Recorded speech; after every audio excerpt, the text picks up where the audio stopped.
శనివారం వెంకటేశ్వర స్వామికి పెట్టే పిండి దీపం వీడియో కింద చాలామంది అయితే డౌట్స్ అడుగుతున్నారు. ఏ టైం వరకు పెట్టొచ్చక్క దీపము అని అడుగుతున్నారనమాట.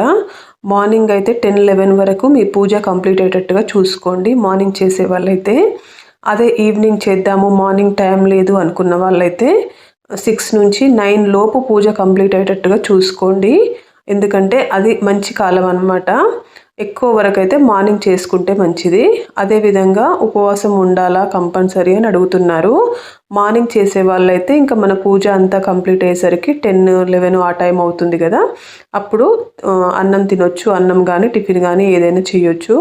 సాయంత్రం మాత్రం పండ్లు పాలు అట్లా తీసుకోండి. ఒంటి పూట భోజనం మాత్రమే చేయాలి. అదే సాయంత్రం పూజ చేసే వాళ్ళైతే ఇంకా మార్నింగ్ తినే ఉంటారు కదా ఆల్రెడీ, తర్వాత స్నానం చేసి పూజ చేసుకొని ఏదైనా స్వామి దగ్గర పెట్టిన నైవేద్యం పండు పలహారము ఏదో ఉంటుంది కదా, వండినవి కాకుండా అట్లా తీసుకోండి. ఎక్కువ వరకు అయితే నైట్ పండ్లు పాలకి ప్రిఫరెన్స్ ఇవ్వండి. నైవేద్యాలు వండినవి కూడా తినాల్సిన అవసరం లేదు. ఒకవేళ తీసుకుంటే తీసుకోవచ్చు అనమాట, తప్పేమీ లేదు అట్లా అని. తర్వాత నేనైతే ఇట్లా స్వామికి మంచిగా ధూపం వేసుకున్నానండి. వర్షాకాలం వచ్చింది కదా, ఇట్లా మంచిగా ధూపం వేసుకుంటే కనుక ఇల్లంతా మంచిగా ఉంటుందన్నమాట, సువాసనతో నిండి. అలాగే స్వామికి కూడా ధూపం అంటే చాలా ఇష్టము, వెంకటేశ్వర స్వామికి. అందుకోసం అని చెప్పేసి వేస్తున్నాను.